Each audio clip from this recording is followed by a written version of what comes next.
Thank you very much for watching this session. This is session 6 from History of Literary Criticism series. And in this session, we will be focusing on the Renaissance critics, which means we will be focusing on 16th century literary criticism mostly.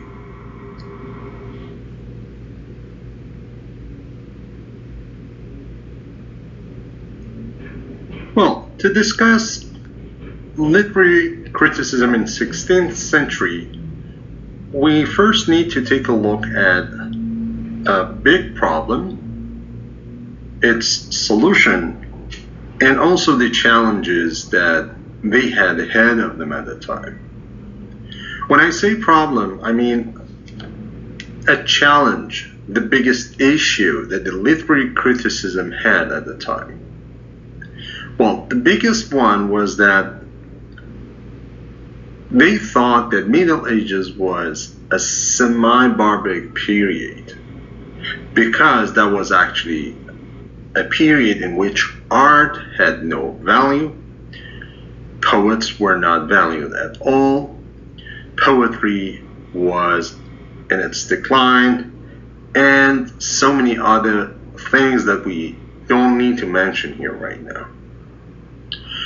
So, they were just inheriting nothing from their past, at least the immediate past. So they were thinking about the solution. What do you think that solution could be other than bestowing classical form on the current literature, which means they had to go 2 steps back in a sense and find out something in classical time, in classical art, that could come to help them and save their literature and literary criticism. Well, that might seem a very good solution for them, but there was another challenge ahead of them.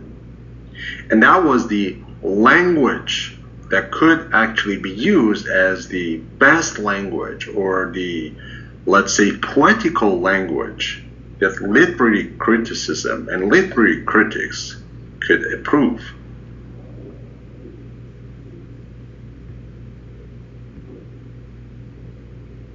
Now, talking about literary criticism in 16th century, we are actually talking about Renaissance, which is a period of revival of art and principles related to art and artistic creation.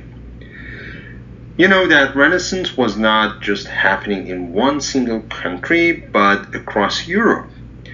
And today we're going to focus on 3 countries that we have them here on the list: Italy, France, and England. Let's take a look at Italy first and see what were their ideas regarding the proper language for poetry. Well, a lot of disagreements here. There were people who believed in Greek or Latin. Some were just in favor of Florentine or courtiers' language, and some were in favor of the language of the church, or Tuscan, which is the language of the inhabitants of Tuscany. And, well, if you remember, I already told you that there were so many vernaculars being spoken at the time. And of course, we know that Florentine had the upper hand compared to other languages that were alive and were spoken at the time. But when you go to France, things are a little bit different. Well, the French critics, like Double, knew that French is not actually that kind of perfect language for poetry. But they believe that there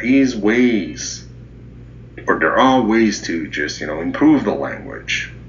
They were confident that this language could be polished. How? By borrowing from other languages, or stealing from other languages, if you like. So that was the strategy, or that was the plan for them. That was actually at least suggestions made by people like Double. They believed that the upper class language could be a fine and proper language for poetry. When you go to England, things are a little bit different. To English critics, vernaculars were appealing because they had already this kind of justification for it that, well, we are Protestants, and Protestant translation of scriptures had already in place, and that was a kind of solid justification for them, right? So the idea for the English critic was that, first of all, let's part ways from French. We have so many words, so many expressions. Let's say bulk of our language comes from French. Let's part ways from French and just very similar to French critics, they believe that they could improve their own language. But at the same time, they believe that English is superior to other languages, and they believe that it could free them from bondage to Latin. Because you know that Latin was the language of educated, sophisticated people, scholars, researchers, those people who were considered nobilities, right? Had attachments to the court, for example. So the idea, in a sense, was that the king's language probably is the best language for poetry.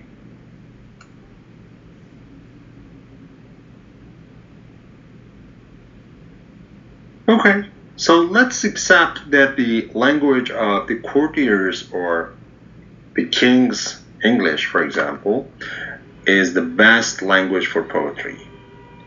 But why? Why the language of nobilities could be actually the selected language for poetry? What are the features that make this language so extraordinary or so deserving to be the language of poetry, right? This is the question that we need to answer first.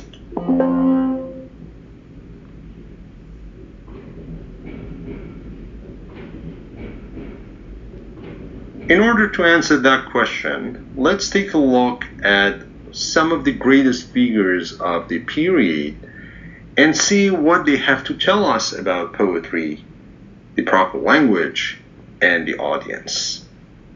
Well, the first one, the most important one, I would say, is Horace. In one of his odes, he has a line which reads, Odi profanum vulgus, which means, I hate the profane mob. And that is a kind of mantra for Renaissance critics. It means that as Walt Whitman once said, masses are asses. They don't understand. They are tasteless people. They have no idea what they are dealing with when they are reading poetry. This is actually the gist of idea here. When you go to Petrarch, you hear the same thing. Praise of the mob is odious, which means I hate the kind of poetry which is praised by people, because people, again, are tasteless. They don't have that kind of tool or that kind of capability to measure the value of real poetry. They don't understand real poetry, right? That's the problem. Another one, Bembo, says people cannot tell good literature from bad, which means they're not equipped with that kind of skill. They don't know how to tell good literature from bad. Dubois says the same thing. Select handful readers is desirable, which means, well, I don't like my poetry or art to be read by all people in the society, because they are not the ones who understand what they are reading. Lucan is another one. The secret of poetry is obscurity, which means if, for example, you are a famous poet, if you are, let's say, somebody who is a popular artist with the people, then probably your art is problematic. It's not that great. And Bronsart says the same thing. French, this time about the French, of course, the language. French is poor because it's the language of the people, which means if it was the language of the nobilities, kings and queens, then things would be different, because it is not the language of the noble people, it's a poor language. And there were so many other ideas here and there regarding some of the features of poetry. For example, most of the critics believed that rhyme is kind of weakness. It's not the power, or it's not the strength of a poetical text, but it's a kind of weakness. So flee from it. Do not use rhyme. Do not make your poetry rhymed. Or they believe that romances are to be condemned because they valued, or let's say they evaluated romances, or they evaluated the value of romances according to their level of popularity with masses, with people. Well, you know that romances are just, the stories of chivalry and love and, things like that. And they are so popular with people. So since people like that, romances are to be condemned. They are not actually the fine literature. They are not the type of literature that critics could mention or could classify as the best or as the deserving ones. So no language of marketplace in poetry, please. If you want to write poetry, do not go to the vernacular, which is talked by people. You should listen to the courtiers, in a sense. You should listen to those people who have attachment to court, who have noble blood, who have this kind of relation to aristocracy, things like that. So probably you agree with me that this is kind of idea that originates from a class-conscious society, right? So even art is affected by that kind of idea here.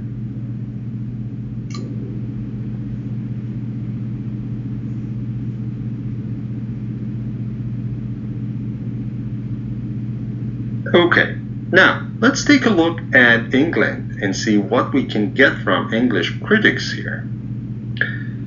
Just like their Italian counterparts, they believe that rhyme is a kind of weakness. Why? Because it was associated with popery, with priests and church language. For example, Putnam believed that rhyme is the idle invention of monastical men, which means all those people who are clergies and at the service of church, they have invented this kind of language, and that is not the proper language for poetry. You know that there is always this kind of ongoing opposition between the language of poetry and the language of popes. Well, rhyme is associated with popery, rhyme is popular with the people, with the layman, with common man, with ordinary men. So that is not the language that we just select for our art. So their solution is that for the best language, you have to imitate the greatest artists of past classical times. Well, we had Homer, who is a Greek artist, but for English critics, Homer was not civilized enough. So they suggested and advised that poets imitate the language of Virgil, which is more civilized, which is Roman, a Roman poet, and actually more civilized in manner and in language.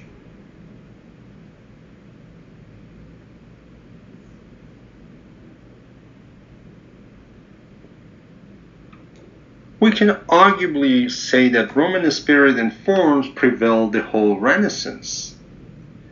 For example, Renaissance critics favored and hailed and loved and appreciated decorum, which by definition means propriety and etiquette.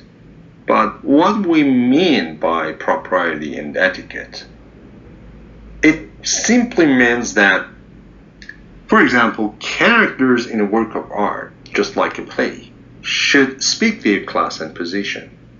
Which means if you have a prince in your play, that prince needs to use or to have a language, to speak a language, which is believable and acceptable for a prince, because he is of a high position. So a prince in your story or in your play cannot talk like a beggar, like a layman, like a common man. Okay? So genres were classified according to the class. Remember, I told you that European societies at that time were class-conscious societies. There were hierarchies in the societies, nobilities at the top and lower people at the bottom. It's very good, very interesting when you look at Scaliger's division of a style: grand style, middle style, humble style. When you talk about grand style, actually you are talking about high style for gods, heroes, kings, and generals. So if you have a play populated with such people, they cannot speak just like us, because those are nobilities. They have their own specific form of language. Or if you go to humble people, for example, a sailor or a tradesman or a hustler cannot actually talk just like a prince. That is not the proper language that you put in the mouth of these people. They should speak their own version of the language, okay? So, being affected by the class-conscious society, Renaissance critics believed in this hierarchy of genres. They put tragedy above everything else. So tragedy is highest. It is the highest because it is populated with kings, queens, nobilities, courtiers, warriors, and so on and so forth.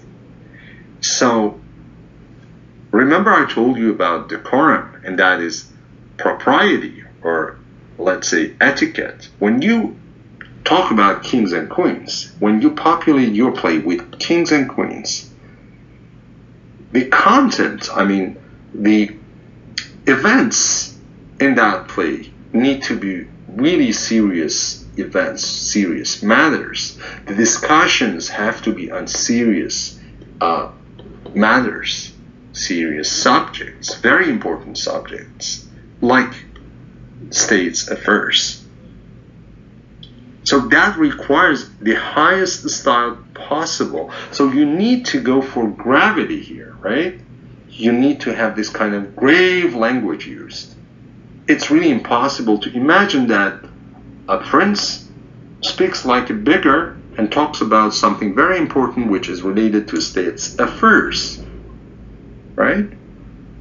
If you do that, then you violate the decorum principles, and that is not something they approve. Comedy stands in the middle, which means, well, comedy is about middle class. So it focuses on common life of common people. The language should be the language of common people. So you cannot have something, a prince-like character, for example, who speaks a kind of language that cannot be associated with the position of a prince. So the style would be kind of middle style, light style, because it's about middle class, because comedy is right in the middle. And then we have the lowest form or lowest type of art, which is farce. And for farce, you use the language of the gutter, which means the language is really kind of low language. Let's say a lot of slangs, for example, the language of beggars and language of laymen, sailors, hustlers, like that. That's a kind of vulgar language. And because this is just, again, another example of the decorum that we are going to discuss here, you cannot have serious matters or such as states affairs discussed here. So the content has to be changed as well, right? So don't forget about decorum. This is actually something that shapes all, or let's say, most of the artistic creation during Renaissance.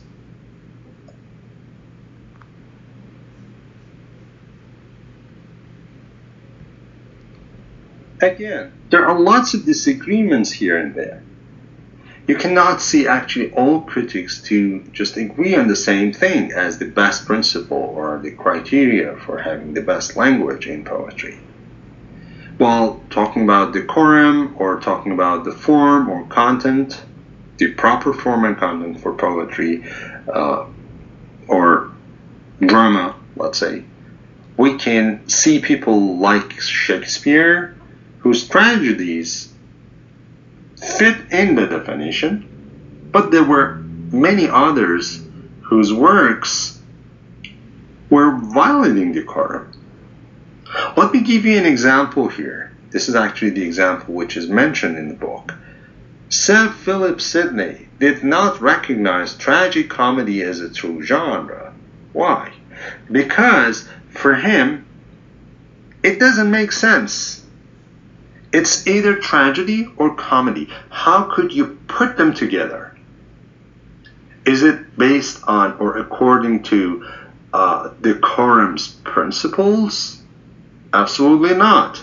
Because in here, we have to just mix peoples from different positions, and then we will find a prince associating or just, mingling with a beggar, which is not something he could approve of. On the contrary, we have John Fletcher, who writes something in which he justifies and defends tragic comedy. Okay? So this is the big problem during the whole period. Critics cannot agree. Artists actually cannot agree on the same thing. They just follow their own, let's say, personal principles and favors.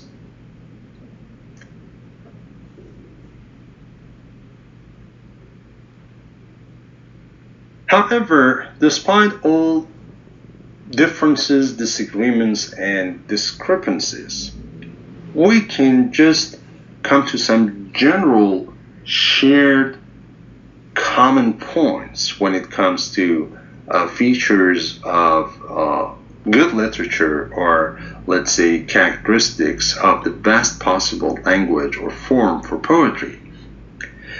For example,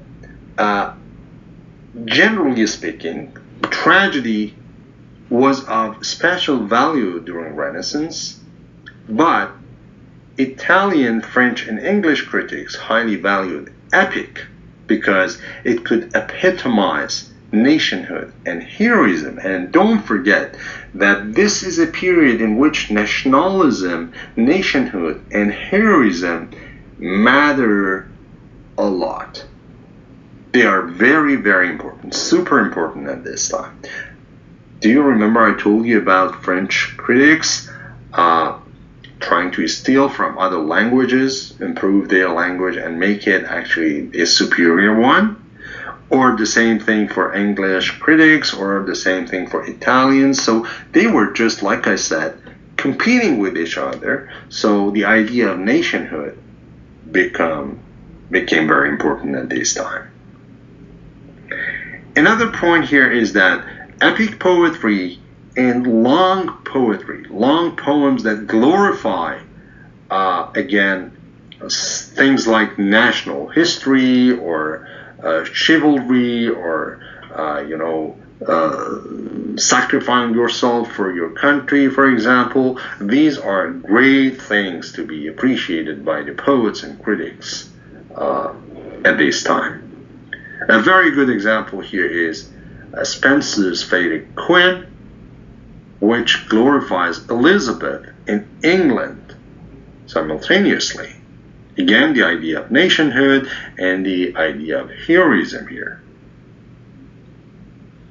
Well, when you think about romances, probably you remember that I told you at the very beginning of this session that romances were popular with the people, with common man, with the masses.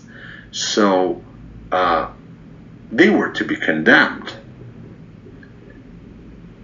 The English critics actually believe that this is associated with, romances were associated with past genre of papistry and Catholicism. So that is another reason that they actually disapproved of romance. In general, again, Renaissance critics defended poetry because it had been already condemned in the Dark Ages. So whatever the Dark Ages actually condemn and disapprove of is appreciated and valued by the Renaissance critics. They justify the value of poetry by appealing to this argument that the Bible, for example, is poetry itself. And on top of that, we have Plato's association of poets with divinity, if you remember. Of course, for Plato, this was something negative, right? Because for him, being associated with divinity meant something that, for example, you are just like, as a poet, you are just like a very delicate and not really strong being.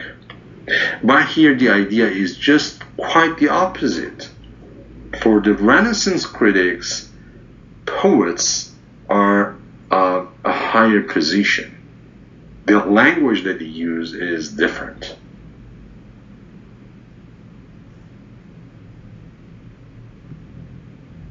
Nevertheless, it's not just the language which gives poetry such a high position.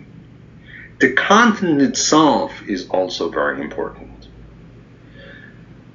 Renaissance critics began to associate poetry with learning, education, gentle blood, knowledge of classics, knowledge of the world, desire to teach, desire to learn, research, scholarship, and so on and so forth.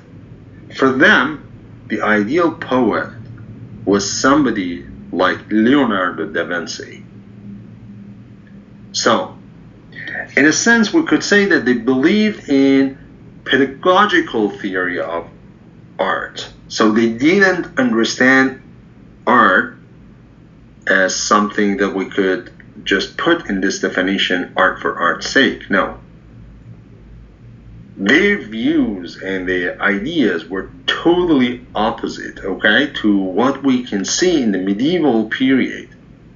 Because medievalism associated poetry with danger and waste of time. But for the Renaissance critics, poetry is something that teaches us something great. Okay? So this idea of art for art's sake does not work here. Does not work for the Renaissance critics. So again, we are back in a sense to what Horace tells us about poetry as sugar-coated pill.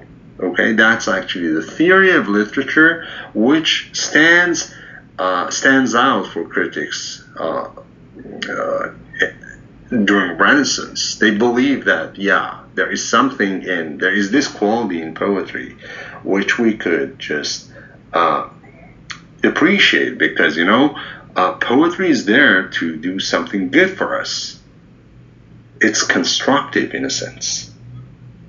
It's instructive. It teaches us. And at the same time, it is delightful. So that's why we, again, come back to this idea of sugar-coated pill.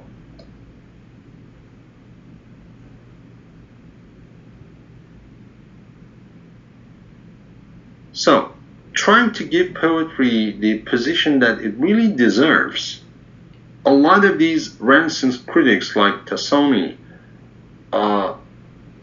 suggest that poetry, history, and oratory are three arts that are necessary for well-being of the states. Just compare this idea with the idea that was quite prevalent during the Dark Ages, which totally rejected poetry as a kind of art necessary for the states. Poetry was actually something misleading, dangerous, and a kind of, let's say, experience and endeavor to be condemned. Another important thing about, one form of poetry is that, for example, tragedy teaches us the rule and the principles to rule over ambitions. Actually, it's a way to learn how to curb ambition, because it makes people think about what happens to the tragic hero, for example, and then get really content with their own life. When it comes to comedy, comedy teaches common men to avoid follies and keeps them happy with their lives. And when it comes to epic, it teaches nobilities how to act properly and teaches them virtues of their class, and also teaches them martial virtues and values. So, again, this is just, some kind of justification for poetry. You remember I told you in our previous session that we hear a lot about defense of poesy. This is the title of many books that were published at the time. Why? Because they needed to talk things that were positive, things that were just brilliant about poetry, right? So poetry is something like an educational tool, but at the same time it is delightful. Again, we are back to the idea of sugar-coated pill, right? Tragedy has something to teach us. Comedy has something to teach us. Epic has something to teach us. And, even lyric poetry has something to teach us. Why? Because it is to praise the patron, and patrons are those people who supported the poets, sometimes actually provided them with money and a lot of other things. Through this lyric poetry, poets were able to immortalize their own patron. So this is again something really good, right? Because again, this element of instruction is there, and at the same time, lyric poetry is also delightful. So when you put all this together, you will find out that, again, the spirit of the age during the Renaissance is the same very important thing that we inherited from Horace. That poetry, that literature is just a sugar-coated pill. Teaches us good things and teaches us